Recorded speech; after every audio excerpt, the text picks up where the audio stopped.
making money is a key thing when it comes to content. We've seen how South Africans, Nigerians are like raking in millions from YouTube, TikTok, and all that.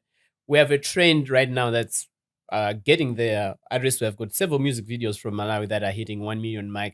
And if we were able to monetize that, could have been making us a bit more. So yeah, kudos for taking the steps. And how are the negotiations like with those Google and whatnot? When do you think would be like having proper conversations? Say, oh, okay, we're getting in there. No, as of now, we've already started engaging. We've met Facebook twice. We've met Google in South Africa. We are now taking the matter not just as Malawi. We are now taking it as a SADC issue, because there are other smaller countries as well that are in the same problem as us. So a number of us coming together is giving us a bigger voice that we're going to be heard. It is an ongoing negotiation. I cannot pinpoint the exact point where we're going to cross the bridge. But the most important thing to note is that we are now on the table and we are presenting the Malawi story and we are presenting where we want to go. And issues of digital content and monetization of that content, both locally as well as internationally, are things that we are asking for a serious reconsideration. Okay. In the past few weeks, I read somewhere, I think it was on LinkedIn, there was a whole submission that somebody had written. I think you had met them. I don't know if it was in Dubai or somewhere, and they just wrote about your thought process and how this was. It was a guy from a European country somewhere, but he was just trying to um, explain how he had interaction with you and your thought process and how I think globally you're becoming a thought reader when it comes to broadcasting, tech, and all those things. And I think for me that was compounded when I heard MACRA was hosting the space conference, and I sat there. I think I met Sadi. I was like, Sadi, is this like a when you say space conference, is it like just like a promo gimmick of something? It's like, no, it's about space. Like, I was like, oh, okay. So we talked about it. Unfortunately, I was not in the city when it was happening, but I followed everything online and whatnot. How did you even think of thinking about the space and the opportunities that exist in there? And what's your vision when you think about space? If you are to tell a layman in 2 minutes, why is that important? Well, let's look at the cholera situation in Malawi. Cholera is coming in mostly because of issue of sanitation, water and sanitation. Just that alone, we need to be able to know Bangwe and to know where the water points are in Bangwe.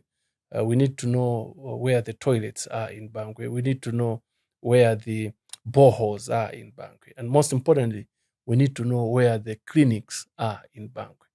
You can do that from a space perspective. So now data exists already that we can tap into and then map Bangwe, and then we'll be able to know why Bangwe is becoming a hotspot for cholera. Because you now have access from a space perspective. You can apply that geodata and you'll be able to see that, wait a minute, the number of boreholes that are in Bangwe, they're all lining on this River here. And the distances from these boreholes to where the clinic is just too big. Or maybe to get to this clinic, they have to go all around a certain hill or a certain mountain. And because of that, it is actually creating a problem for people around here to access the health services. And that's why the infections are high on this side. So that's one practical way in which the Malawi Space Program can come in handy. So issues to do with now we've planted maize. Can we predict how much of maize we're going to have as a harvest? We can do that from a space perspective. So the data is there, the space imagery is there. We program the machines. We create a computer program that begins to learn that this is how a maize crop at 12 weeks should look like, at 3 weeks should look like. Therefore, is this growing on the right trajectory or it's growing in the other direction? Therefore, there's going to be a problem with our harvest. Or there's going to be a bumper harvest because you now have actual data from a space perspective.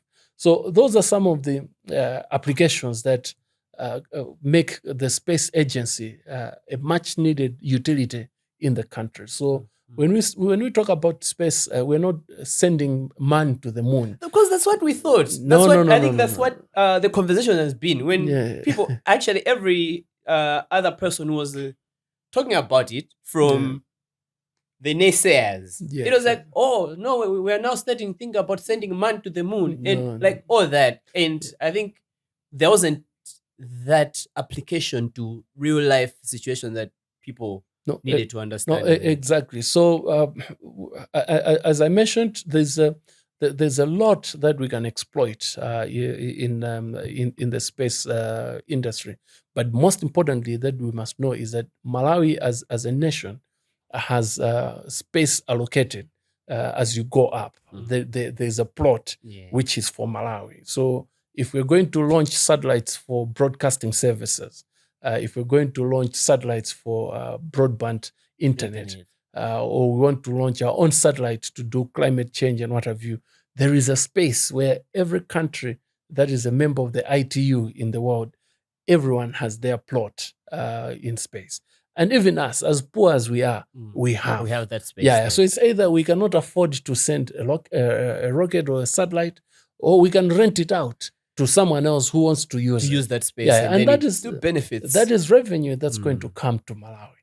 But most important is that we should understand that there's been a lot of investment that other people have made into space. Therefore, there's a lot of data that other people are already collecting that we need to now tap into that data, bring it to Malawi, localize it, and then make decisions based on that data from space. Because otherwise, then you need to send a health surveillance agents into Bangwe, and then they should Be on the ground, be on the ground. You're exposing them to all sorts of things. But from a space perspective, we can be in Lilongwe and map Chinteji and Katabe and really predict what is happening with cholera, and then send the right interventions to the right areas within Katabe. And is that also linked to the mapping? Because I know I've read somewhere where MACRA is also championing the mapping of streets and whatnot. National addressing. National addressing, yeah. Yeah, so it is connected, because at the end of the day, when you have a patient that has been hit by cholera in Bangwe, you need to send an ambulance. You need to be able to know exactly where this person is. You don't need to know when you get to Mandambuzi, look for a big tree, and then look for an agent, and then look for a green gate. And no, you're just going to be given 15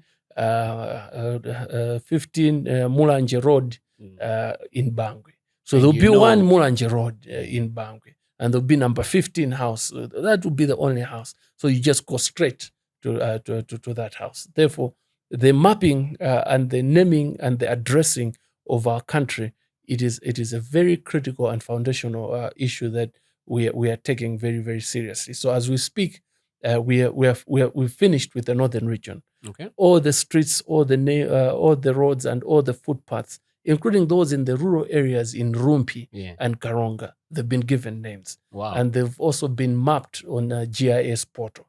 And then all of them have been assigned addresses.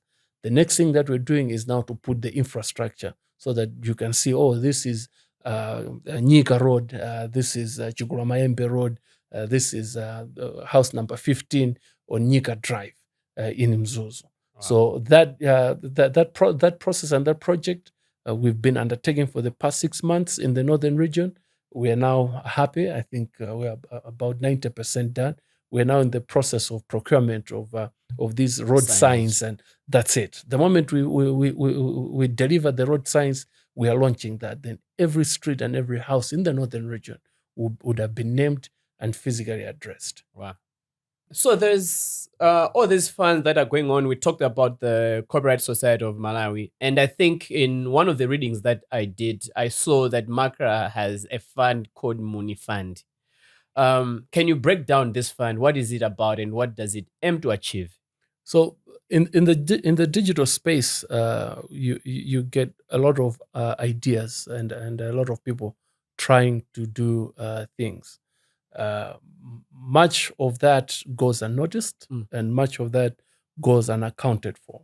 So you see that a number of other institutions have done their innovation funds, and year in year out, they are awarding people for innovations. But come next year, you completely lose the ones that won last year. But further to that is that people that are in the rural areas, people that are outside the towns, people that are outside mainstream media, they're not in tune, they're not in line with how they can access these innovation funds and platforms. So Mooni Fund is basically an initiative from MACRA that creates a platform. That platform is there to create an equal access platform where, regardless of where you are, you should be able to submit your ideas, submit your innovation, and MACRA with other stakeholders. We're going to create a platform that is going to incubate, that is going to support, that is going to inject capital into those ideas.